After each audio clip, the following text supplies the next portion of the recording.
튀르키예 대지진으로 인한 피해가 이루 말할 수가 없습니다. 어제까지 사망자가 2만여 명이 넘게 집계되었고 지금도 계속 늘어나고 있습니다.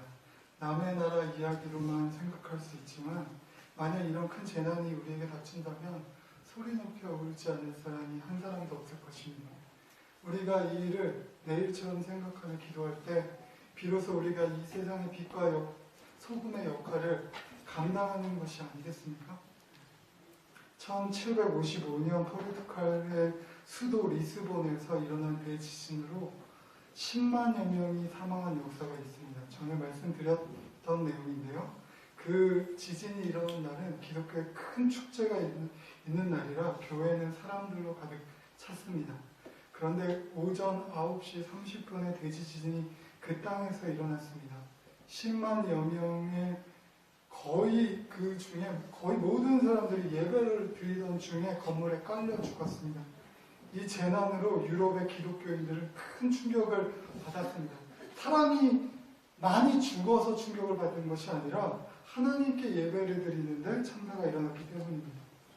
그래서 역사적으로 그 지진 이후에 유럽은 점점 하나님께 등을 돌리기 시작했습니다.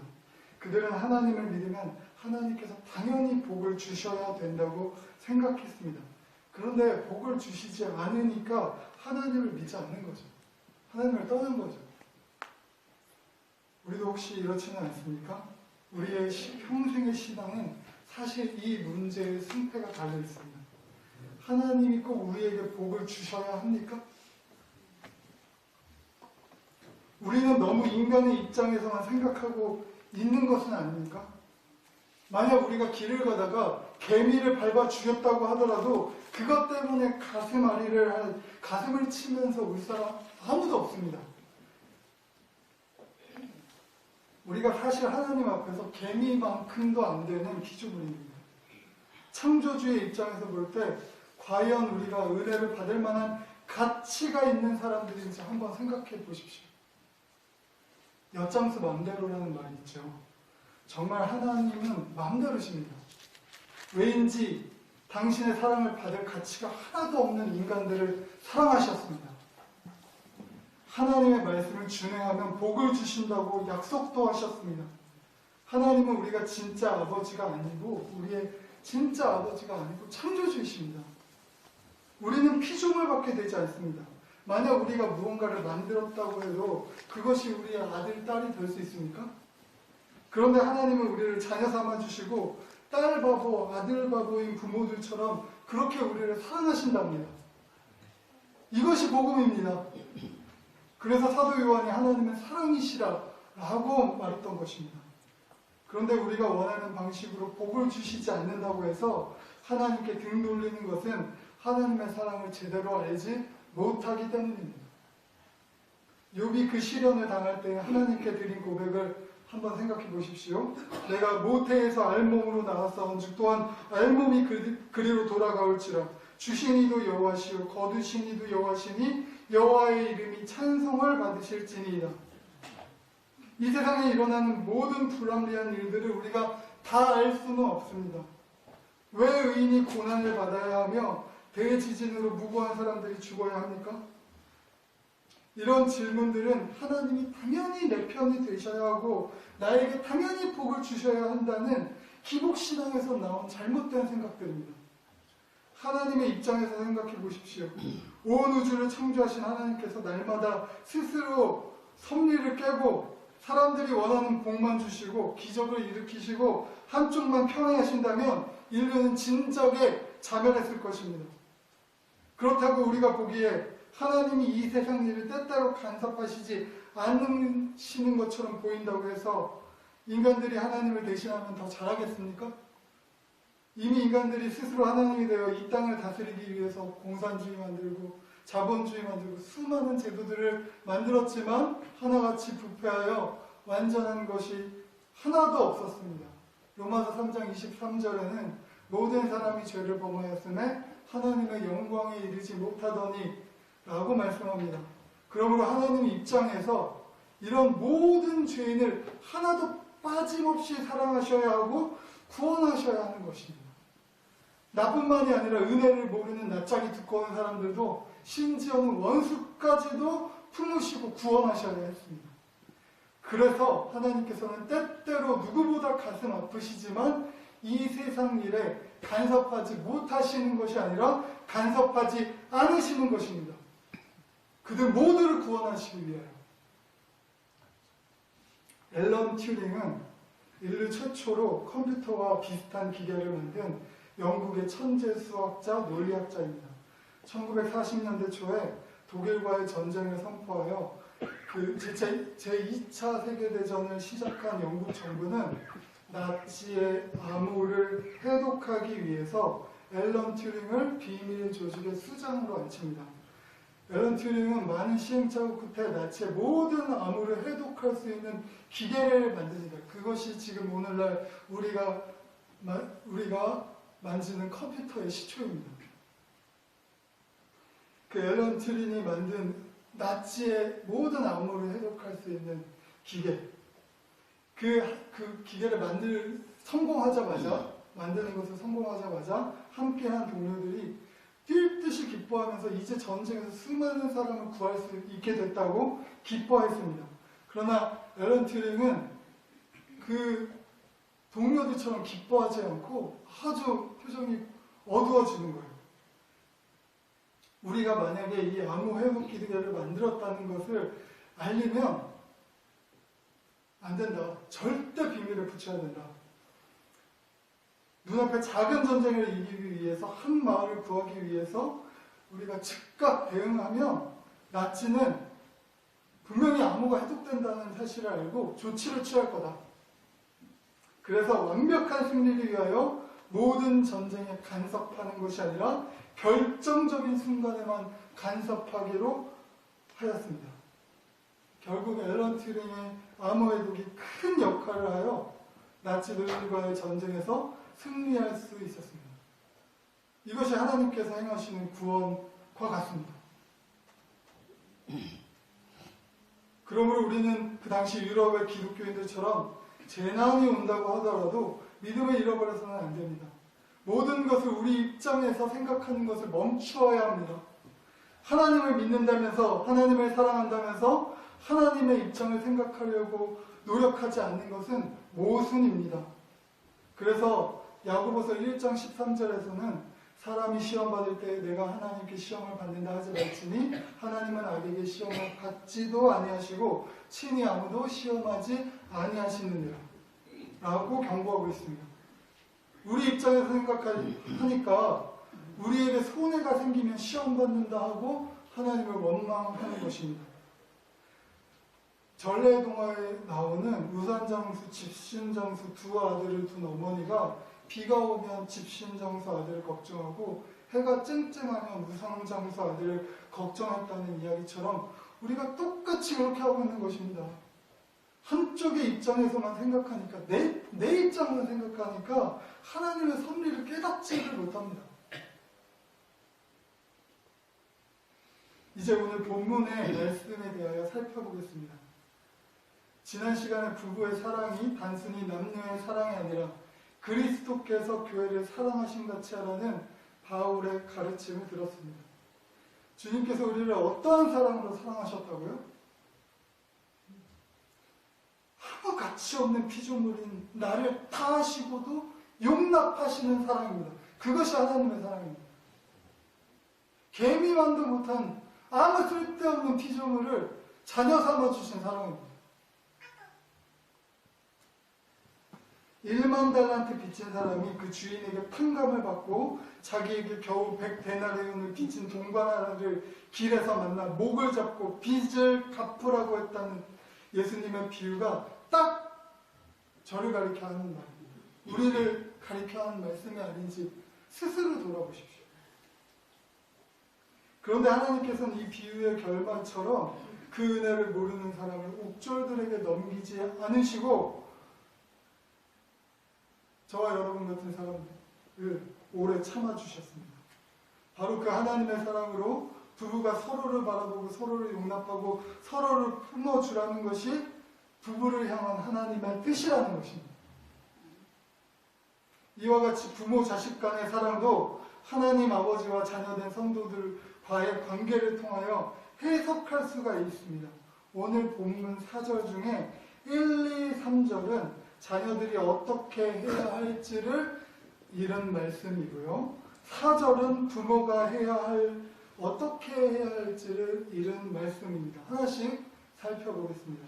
먼저 본문 1, 2, 3절은 한마디로 자녀들은 주 안에서 부모님께 효도해야 한다는 것입니다.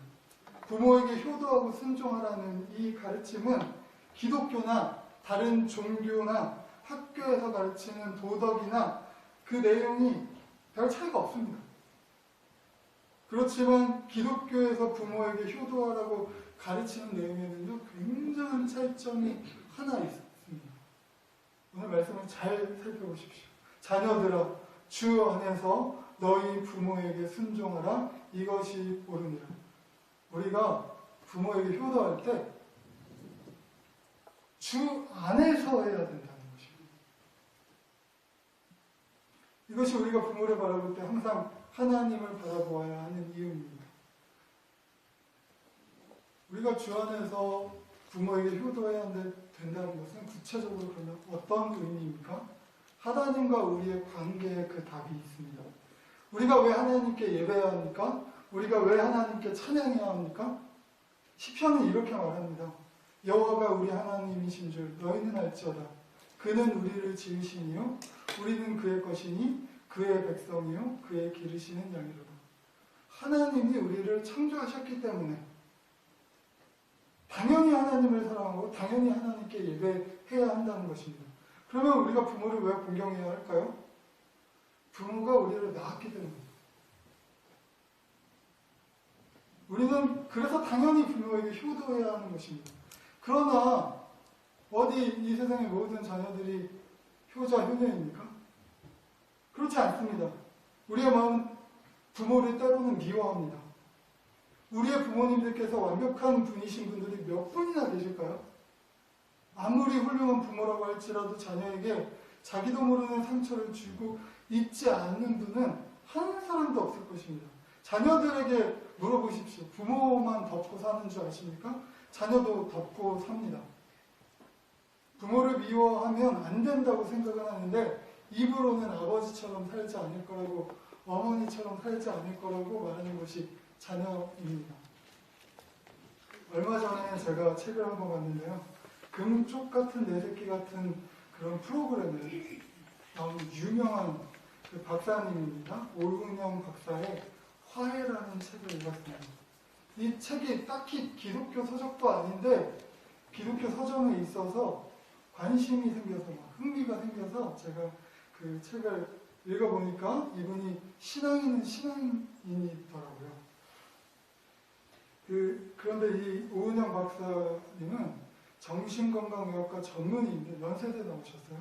그 책에서 나온 상담 내용 중에 부모를 미워하는 마음은 죄책감을 느낄 것이 아니라 자연스러운 것이다.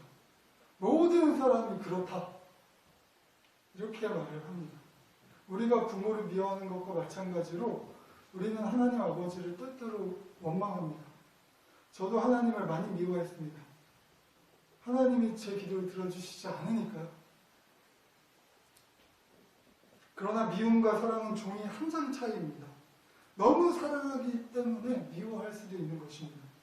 부모를 미워하는 것은 그 자녀가 이기적인 사랑을 하기 때문입니다. 나는 사랑받기 위해 태어난 사람, 나의 삶 속에서 그 사랑 다 받고 있지요. 이렇게 부르는 것들이 자녀들의 습성이죠. 그런데 그렇게 넓어 보였던 아버지 어깨가 어느 날 갑자기 왜 그렇게 좁아 보이는지, 나와 똑같은 연약한 사람이었는데 그 힘든 세월을 버티셨구나, 이런 관점을 가지고 깨닫게 되면서 자녀는 점점 이타적인 사람으로 성숙하게 되는 것입니다. 하나님께 대하여도 마찬가지 똑같습니다. 내 입장만 생각하다가 하나님 입장을 생각합니다. 어찌하여 높으신 하나님께서 나를 어르고 달래도 안 돼서 하나밖에 없는 아들을 보내셨을까? 그리고 그 아들 예수는 나의 버르장머리를 고치기 위하여 폭력이라도 쓰시지 매라도 드시지 그러지 않고 오히려 매를 맞으셨을까? 십자가에서 나를 위해서 죽으셔야만 했을까? 여기까지 생각이 이른 사람들은 그제서야 하나님 아버지의 마음을 알게 되고 자아가 깨지며 성숙한 신앙을 갖게 되는 것입니다. 이것이 오늘 본문 1, 2, 3절에서 말씀하고 있는 자녀들이 해야 할 일입니다. 성숙하는 일. 성숙해야 부모를 공경할 수 있습니다. 특히 주 안에서 부모에게 순종하라는 것은 오늘 이야기한 것처럼 하나님의 마음을 이해하고 성숙해야 하나님께 순종할 수 있다는 것이 아니고 무엇이겠습니까? 그러면 이제 남은 4절의 말씀을 우리가 함께 다시 한번 읽어보겠습니다. 또 아비들아 너희 자녀를 노엽게 하지 말고 오직 주의 교훈과 훈계로 양육하라. 아멘. 오늘 본문이 자녀들에게 한 충고와 같이 부모들에게도 사도 야고보는 같은 말을 하고 있습니다. 우리는 자녀들을 교훈과 훈계로 양육해야 합니다. 그러나 나의 교훈과 나의 훈계로 양육하나요? 성경은 그렇게 말씀하고 있지 않습니다. 주의 교훈과 주의 훈계로 양육하라고 말씀하고 있습니다. 부모는 하나님을 대신하는 존재입니다. 누가 좋은 부모일까요? 하나님의 마음을 가지고 자녀를 대하는 부모가 좋은 부모입니다. 부모가 자녀를 볼 때 하나님께서 우리를 보시는 것처럼 보아야 합니다. 하나님의 우리를 향한 사랑은 앞서 말씀드린 것처럼 가치 없는 사람도 품어주시는 사랑입니다. 가치 없는 것도 용납하시는 사랑입니다. 제가 출산율이 하도 떨어지니까 어떤 분이 우스갯소리로 이렇게 말씀하시는 것을 들었습니다. 애를 낳아야 노후 대책이 된다고요. 하나님은 자녀들에게 무언가 보답을 바라시는 부모가 아니십니다. 하나님이 우리에게 원하시는 것은 사랑뿐입니다. 우리도 그렇게 해야 합니다. 바라지 않는 사랑으로 자녀를 양육하십시오. 부모가 자녀에게 바라는 것이 없으면 내 욕심을 자녀에게 투영시키지 않으면 그런 부모가 비로소 하나님의 마음으로 자녀에게 진리를 가르칠 수 있는 부모입니다. 자녀들이 부모에게 불평하는 것을 자세히 들어보십시오. 자녀들의 불만을 자세히 들어보시라니까요. 분명히 이렇게 말하고 있을 겁니다. 왜 아버지는 이렇게 하면서 나에게는 이렇게 하라고 하세요? 왜 어머니는 이렇게 살면서 나에게는 저렇게 살라고 하세요? 왜 부모는 그렇게 안 살면서 자녀는 그렇게 살라고 하시나요? 예수님께서 자신은 안 하시면서 제자들에게 시키신 것이 있습니까? 요한복음 3장 34절입니다. 내가 너희를 사랑한 것 같이 너희도 서로 사랑하라. 우리가 먼저 주님을 사랑한 것이 아닙니다. 주님께서 먼저 우리를 사랑하셨습니다. 주의 교훈과 훈계로 자녀들을 양육하라는 말씀은 주님께서 우리에게 하시듯 자녀들에게 하라는 말씀입니다. 그러므로 자녀를 키우기 힘드실 때는 하나님이 우리를 어떠한 사랑으로 사랑하셨는지 생각하십시오. 자녀를 어떻게 할 줄 모르겠거든 예수님을 바라보십시오. 이것이 주의 교훈과 주의 훈계로 양육하라는 말씀의 진정한 뜻입니다. 오늘 말씀을 정리하겠습니다. 오늘 본문은 자녀들이 해야 할 일과 부모가 해야 할 일을 가르쳐주고 있습니다. 자녀들은 주 안에서 부모에게 순종하기 위하여 자신의 입장만 생각하는 이기적인 사랑만 하는 것이 아니라 부모의 입장을 생각할 줄 아는 이타적인 사랑을 해야 합니다. 이것이 성숙입니다. 하나님의 마음을 아는 성숙한 사람이 하나님께 순종할 수 있습니다. 이렇게 주님께 하듯 부모에게 순종하시기 바랍니다. 부모들은 하나님을 대신하여 자녀들을 양육해야 합니다. 나의 교훈과 나의 훈계로 하지 말고 주의 교훈과 주의 훈계로 양육하십시오. 자녀를 양육할 때 주님을 바라보십시오. 내가 키우는 것이 아니라 나를 통해 키우시도록 주님께 자녀를 온전히 맡기시기를 바랍니다. 이렇게 우리 가정에 하나님의 법이 살아나야 합니다. 가정이 살아나야 교회가 살아납니다.